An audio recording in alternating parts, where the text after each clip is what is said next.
Actually, idol na last November, anong tawag dito, nadulas ako. Tapos pinahilot ko kasi na-dislocate siya. Pero hanggang ngayon, kumikulot pa rin. Sakit pa rin. November, December, January, February, March. 4 months na. Kahit kung magkaroon man ng ano yan, kung magkaroon man ng mild crack, magaling na rin yun sa 3 months. 4 months na. Ngayon, pero dislocated talaga siya before. Yun ang sabi sa akin kasi hinatak nila eh. Kasi parang nakapabagsak na siya. Bagsak na siyang gano'n. Hinatak na yun. Bumalik. Bumalik naman siya. Ngayon, anong pakiramdam mo? Masakit. Pagka ginagano, masakit oh. Nagdalak na siya. Hanggang dito, ang sakit. Nagano ka? Nagano ka ba? May x-ray ka ba before? Yun ang... Para malaman natin kung dislocated siya before or maaring hindi siya totally baka Napilay lang. napilay lang. Pero sabihin na natin, bossing, yung pagkakataon ba nung nangyari yung 4 months of November, hindi mo siya mataas. Hindi talaga. As in, nung tumama ito, hindi ko na may galaw. Hindi mo na talaga may galaw totally. Ngayon, dapat tagpa-x-ray ka nun. Malaking bagay yun para masundan natin yung Hindi pero sa ospital kayo Hindi. Bali, ang umano lang sa akin, yung hindi naman siya as in na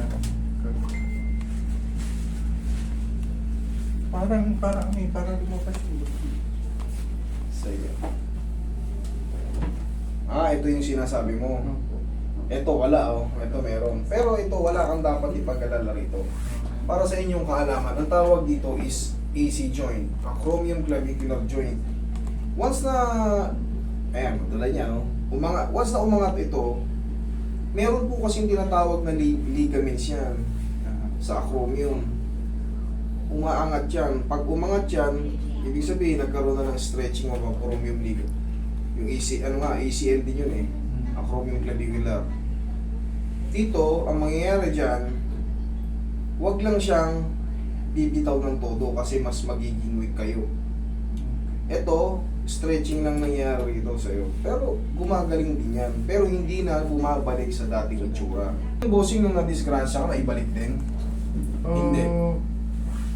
Kinakapuna kasi hindi agad eh. Kasi nasa opisina ako nun. Sa sasakyan Paano ako. ka ba paano ka ba nagkaganyan? Pagbaba ko ng sasakyan, kasi muulan nun eh. Nadulas akong ganun. Ito yung tumama doon sa pinto. Okay. Sige. So yung 4 na buwan na, hindi pa rin nakarecover kung naputulan.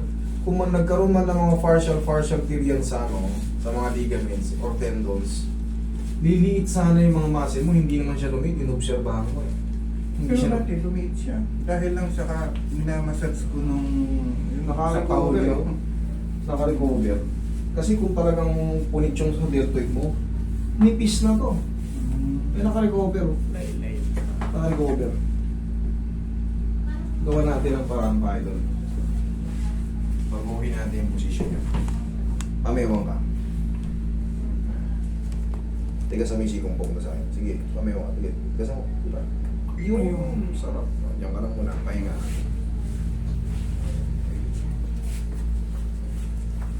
Relax lang ha.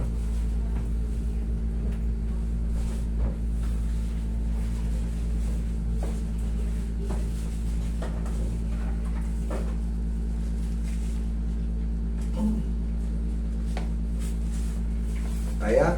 Sige lang po. Kaya, relax lang. Thank you. Naramdaman mo. Topshin! 30 seconds na naman yan.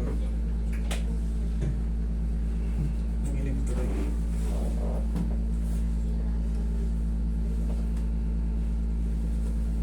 Kanina, isa't kalahating dangkal Tingnan natin, mapapalapit natin yan. Kailangan na maramdaman mo idol sa adjustment, yung ganitong pain, kailangan yun. Master, may pain pa pero konti na lang. Sa tingin ko pag napahinga to ng 1 linggo, 2 linggo, tanggal na to. Kailangan ganun pero yung pain ganito, kailangan hindi yan manatiling ganyan or madagdagan pa. Kailangan, tandaan nyo, pag in-adjust, meron pa po pero konti na lang. Yun yung pinaka-trauma. Kasi hindi naman talaga masisiro-siro.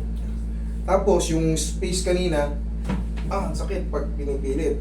Kailangan yan, uy, ba, abot na. Pero may pin pa sa loob ng konti. Yun na yun nga, yung pinaka-trauma. Kailangan natin, ganun ang kalabasan.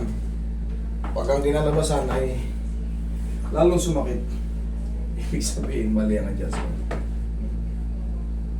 Saka pag nahiga ako, hindi ko pwedeng ikanon. Hindi mo pwedeng ganun. Oo, lagi dito sa kanan ako.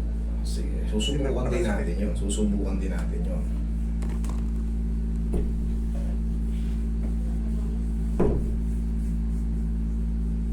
Pero yan sir, yan, hindi na yan mawawala. Yan na yan.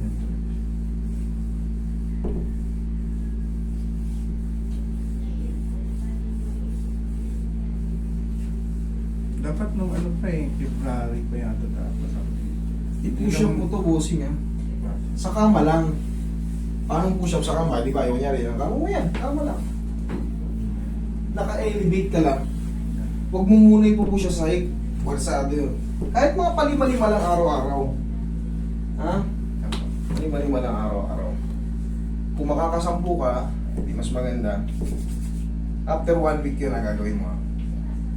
Ngayon, sabihin na natin, Master, bakit 2 linggo na parang wala pa yung nangyayari? Or, yung naiwan na maliit, nandito pa rin. Pag maliit na maliit lang, dagdagan mo pala na 1 linggo. Pero kung nawala sa susunod na linggo, huwag ka nang bumalik. Pero pag 3 linggo, may naiwan pa rin parang yung maliit, pwede natin yung second session. Okay? Pero kung wala na, enjoy life na. Maobserbahan mo naman eh. Kahit ngayon, malalaman na natin.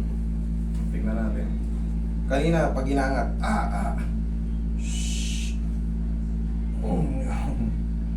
Shhh, konti na lang. Kunti na lang. Okay, tama, nagkatotoo. Ngayon, yung diin. Yung tito pa, may masakit. Meron pa rito? Sige, diinan mo muna. Tignan natin. Di ka nakakain. Dito. Diinan mo. Anong, Sige nga. ganun, higa. Di ba, hindi ka makadiin? Oo. Oo, sige, diinan mo. O yan. Ayun nga, wala na siya. Okay, thank you. Dito sumasakit eh. Ngayon, ito, yung nararamdaman mong konti pa rito, dagdagan natin ng massage. Tapos, bossing, gaya nga ng sabi ko, hindi lahat mag-perfect. May maiiwan talaga siyang problema ang ano, yung parang may konti pa siyang pain. Pero habang lumilipas sa mga araw, siyempre naghihilom yung ano kasi nga hindi na siya nagkakaroon ng penetration kaagad because nakaposisyon na ng maayos yung ano eh, yung head humerus sa loob. So, wala nang ma-hyperextend dun sa loob. So, habang napapahinga yun, kasi tama na yung nilalaruan ng head humerus sa rotator cuff, wala na may stress. Katulad niya, no? Wala yung pain. Naangat na kanina. Shot kalati, sinukat ko pag Oh, ayan, umabot na. May pain na lang konti. Tama yung kinalabasan. Yan yung sinyalis na tama yung kinalabasan. So, parang bumalik na siya. Yes po, yung head humerus kasi natin, pag hindi naka-timing yan, siyempre naghahatakan yung glenohumeral ligaments. Pag naghahatakan yan, kahit wala ka pang ginagawa, kahit naglakad ka lang, kasi nga bihirang-bihira sa tao yung naglalakad na nakipit yung kilikili. Kapag nagdadrive ako, nakagano'n yung dalawa ko. Okay, yan mo. Nanginig pa siya. Masakit pala? Walang masakit. Wala. Okay, thank you. Tsaka, yun yan, nadidignan na natin na ito eh. Wala ko na ibang gagawin yan kundi magpahinga. Abangan mo lang yung 3 weeks. Okay?